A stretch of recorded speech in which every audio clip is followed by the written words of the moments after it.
I asked Ted to join me this morning because I wanted to do Illinois by the numbers. Ted being a research guy, and I think a good place for us to start was something that I found the stunning absence of, Ted, and that was the unemployment number last week. And even as I looked up the numbers last evening, I found it was interesting when I said, what state has the highest unemployment rate, and asked Google, it said Washington, D.C. has the highest, and it's not a state. So that left Illinois, didn't it? That's right. Illinois was the first state in line, highest in the country, 4.5%, which, historically that's better than in the past, but still way higher than before COVID, right? We were much lower. But what's missing is that in the entire news, I couldn't find anybody who was reporting on this in the proper way. I found one report that said we're 4.5%, same as last month, but they ignored the fact that we're the highest in the country, and that places like Missouri are 2.4%. That's 2 percentage points lower than we are. Indiana, 2.7%. So we have a real problem in that we're not creating jobs the same way that our neighbors are creating jobs. And that's part of our recovery, and I'm glad that you mentioned this because, New York is New York and California is California, but Illinois is a different, with our location. I can't help but inherently compare us to the surrounding states who have much lower numbers. That's how I compare us. Well, yeah, because they have, similar weather, similar Rust Belt, some of the same industries. So it's fascinating. If we had the same unemployment rate as Missouri or Indiana, we'd have over 100,000 more workers employed today. That's like, pretty much the entire Springfield, that amount of people we put to work immediately if we just kept up with our neighbors. All right, here's another number I want to take a look at you with. This yesterday afternoon, I was reading information from the National Assessment of Education Progress, I think it is, and it says math scores for 4th and 8th graders nationwide had their largest drop in decades, and they say, quote, the pandemic took a, quote, profound toll in education. 4th and 5th grade, 4th grade, I should say, went down 5 points. 8th grade went down 8 points. That is with I think just the math. There was reading. It dropped 3 points. How did Illinois fare? You've done some recent articles about education and how it was affected by COVID. What did you learn in your research, Ted? Yeah, so, those national numbers came out, and, Illinois was kind of like everybody else. Everybody got impacted. We're talking about drops in education that we haven't seen in 20 to 30 years. We lost massive amounts. We actually put out a report this morning looking at the State Board of Education numbers for 2021, and the results are horrendous. If they were bad before COVID, and they were bad before COVID, they're much worse now. And let me just give you the bottom line. In 2021, just 1 of every 10 black students could read at grade level in the entire state. 1 of every 10. Just 2 in every 10 Hispanic students could read at grade level. And overall, it was just 3 out of every 10 kids could read at grade level. So you've got a disaster where if only 1 in 10 kids, black kids, can read at grade level, that's 9 in 10 that can't. 8 in 10 Hispanics can't. So we've got a real problem because that's our future workforce. Now, when I read other information on this, they point to people of color when it comes to these more dramatic drops and saying their financial situation and technology, and in some cases the ability for a parent to be with them while they learn, was really called into question. Yeah, and Tom, those are all really good points because COVID made a mess of everything, right? All the lockdowns. We have to remember who did the shutdowns, the lockdowns. Those are all government forced. And a lot of the people who were working, trying to make ends meet, it was a difficult environment. So I really focus on pre-COVID because that's where we know how we were doing before the COVID mess. And even before that, as we've reported at Wirepoints and the Wall Street Journal recently wrote about, our results are sad, they're dismal, and most of our kids can't read and do math at grade level, even before COVID. So I don't think we should blame COVID. We should blame what was happening before. But here's the thing. Very often when you see numbers like this, they point at funding. And Illinois schools, my understanding, correct me, and if somebody is in education wants to correct me on this, Education in Illinois has seen some dramatic increases when it comes to funding. All right, so two facts there. We ran these numbers at Wirepoints earlier in the year.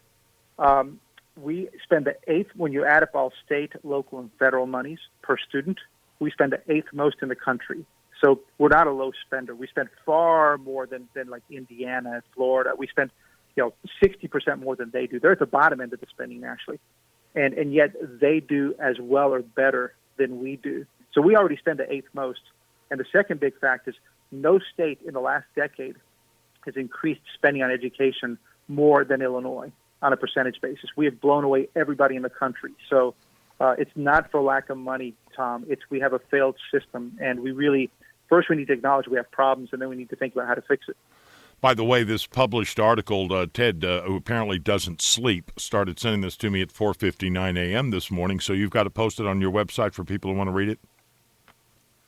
We do. Okay. So that's the it's new on Wirepoints. Wirepoints.org. Wirepoints.org for Ted Dabrowski. We're talking with Ted Dabrowski, president of Wirepoints, Illinois by the numbers. You also wrote an interesting article that said even $200 billion in federal funds did not rescue Illinois. What did you mean by that headline, Ted?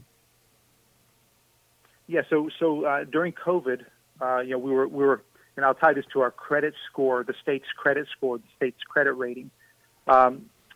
Before COVID, we were almost a junk-rated state. We were the worst-rated state in the country when you look at our financials. And this is by the rating agencies like Moody's and S&P. Well, the COVID bailouts gave Illinois $200 billion, $188 billion to be exact, to both the private sectors and the public sectors in aid to bail out the state over the last 2.5 years. And that massive amount of money bailed out the state because it filled the coffers. People spent that money. Income tax revenues and sales tax revenues went up for the state. But it was all that federal spending that did that. It had nothing to do with what the government did locally in Illinois. And so that money, that nearly $200 billion, bailed out the state. And of course, it also created the massive inflation we've had. So it's been a mess overall. But Governor Pritzker has tried to take credit for the finances of the state, when in fact it was the $200 billion bailout that covered, in the short term, covered the state's problems.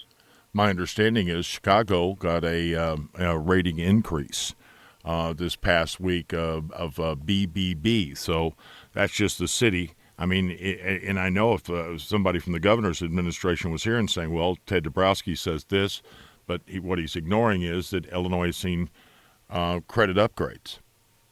6, I think. Right. And so, well, yeah, and they're right. Illinois did get credit upgrades. But here's what people need to understand is when Standard & Poor's and Moody's give credit upgrades, their interest is whether the bondholders, the lenders to Illinois, will get repaid, and what's their security. They don't care about taxpayers and all that.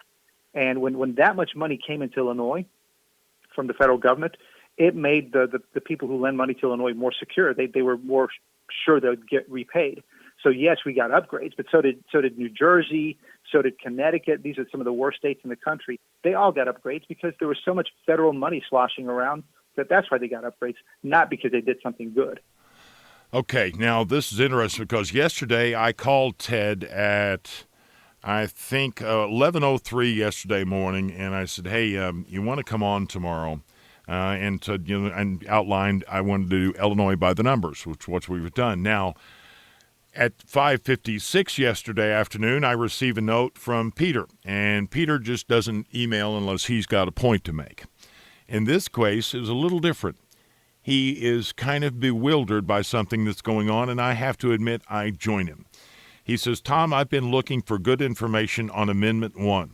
And in the past weekend's Wall Street Journal, Ted Dabrowski from Wirepoints, who I've listened numerous times to you in the morning show, is excellent and darn scary. It seems to be saying that this will be really benefiting public sector workers, but the scary part to me is that he seems to be saying that a future legislation could not vote to overturn or change the Amendment 1, since it becomes part of the Illinois Constitution. So there's more in this note, but I think we've gotten to the point, and I hope Pete's listening. Peter this morning, who's been a long-time listener to the show, Amendment 1, our listeners every day are texting me going, what is this? I watched the messaging last night, and my first thought on the pro-messaging for Amendment 1 is I thought all of those components were covered by law already. Yeah, Tom, that's exactly right. So when you see the ads on TV talking about private sector workers having more rights and more safety, that's not true. This amendment does not cover them because they are covered by federal law. Federal law supersedes state law and state constitution when it comes to private sector workers and their rights and safety. So really this amendment is all about giving our government unions the most powers in the country. This will cement or enshrine all the government union powers into the Constitution, give them the powers to negotiate over virtually anything. This will be the most powers that the government unions have in the country over taxpayers. And it does a second thing. It says that the state lawmakers shall pass no law that diminishes those rights and powers. And so therefore, we're going to take the legislature out of trying to control property taxes or give parents more parents' rights. This will be the biggest movement of power from people to unions in the country. All right. Ted, a friend of mine says, I think what's eluding you is that you have forgotten one of your own interviews when you did an interview with a man named Janice in the Supreme Court ruling. Is that what this is about, Ted? No, see, Janice gives right to work to public sector workers. That means they don't have to join a union anymore, like in Illinois or across the country, as a condition of employment. So workers have a choice when it comes to the public sector. In the private sector, this amendment would ban right to work for private sector workers. So we would take away the possibility of private sector workers deciding whether to be in a union or not.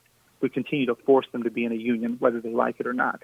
What else do we need to know about Amendment 1 before we finish our final subject this morning? I think, Tom, what it is that we've seen what powers the government unions have in Illinois. They already today, under today's current law, they have the most powers in the country already. This amendment would enshrine those powers, and that means it will be impossible to lower property taxes in the future. It will be impossible to give parents more rights because the unions will have all the power to negotiate, and parents and lawmakers will lose their powers. That's what people need to know. Ted Dabrowski, Wirepoints, joining us this and morning. If you're for that, sorry, Tom. If you're for that, then this is the amendment for you. But if you're against that, then you know how to vote.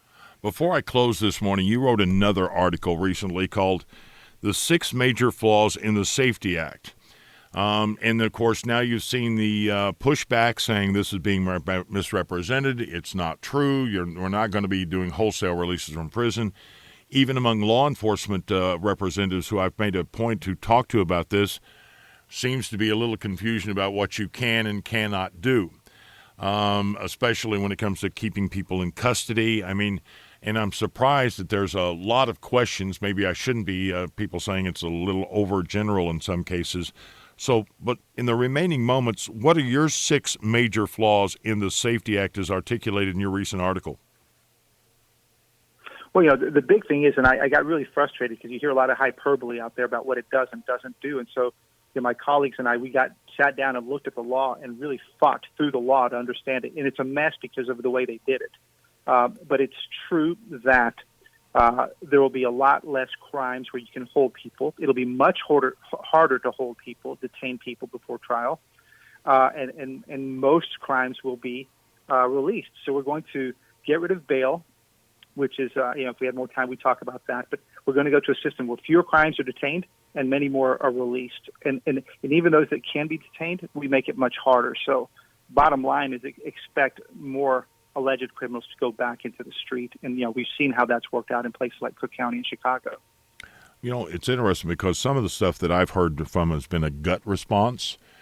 And from law enforcement, if I distilled it down, it's that law enforcement agents have always thought about themselves assisting the victims, and they feel that the Safety Act undermines the safety of victims and why police are there to begin with, to help the people, apprehend the person and help the people who've been victimized. And that seems to be something law enforcement agents spoke to me and says, I don't see anything for the victims here. I see less for them, and a seeming indifference to, say, having your retail merchandise stolen or your home broken into, and the way that that's dealt with?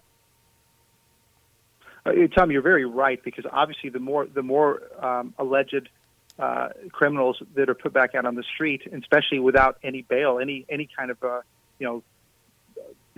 disincentive, the victims are the ones who are at risk, and that's the big concern. And we've seen that over and over in Chicago and Cook County, is that people are released and they go back out and they harm people. And we have to think about this criminal justice not just in terms of the crime committed, but the victims.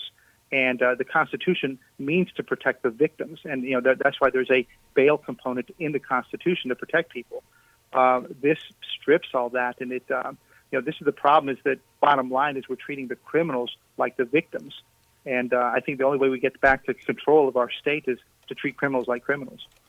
All right, now I want to take a couple of questions, but it looks like they're the same question over in different ways. They don't understand Amendment 1 in the respect of, because they have learned, they live in Illinois, apparently been around, like Vern here and Mike. Mike's good to hear from you this morning.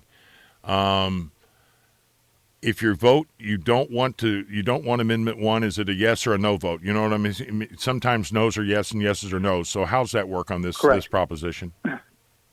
So this is basically yes for more government union power, no to not give them more power. Let me make one point. On our website, if you go to wirepoints.org, we have a red button that says Amendment 1 on there, and we break it out slowly so people can slowly consume what's in this and what's not.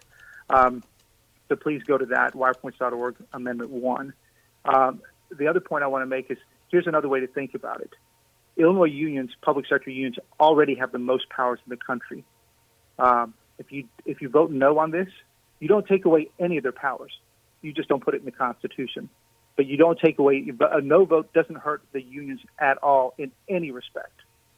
A yes supports the Illinois Constitution to state that employees have a right to organize and bargain collectively through representatives of their own choosing for the purpose of negotiating wages, hours, and working conditions, and to protect economic welfare and safety at work, and prohibits any law that interferes with, negates, or diminishes the right of employees to organize and bargain collectively.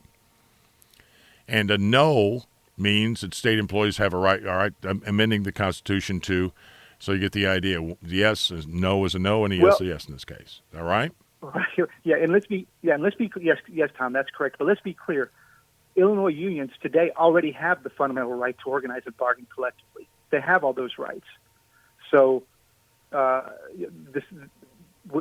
why I say no vote wouldn't change that. They have the rights to organize and collectively bargain over wages and things like that. So, and today Illinois is not a right to work state.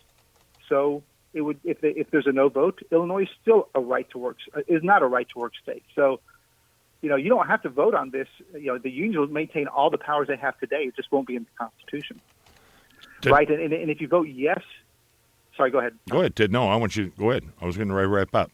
Go ahead. Yeah, and if it's confusing, it's because it is, and that's why I urge you to go to this Amendment 1 page on our website. Today, Illinois bans right to work.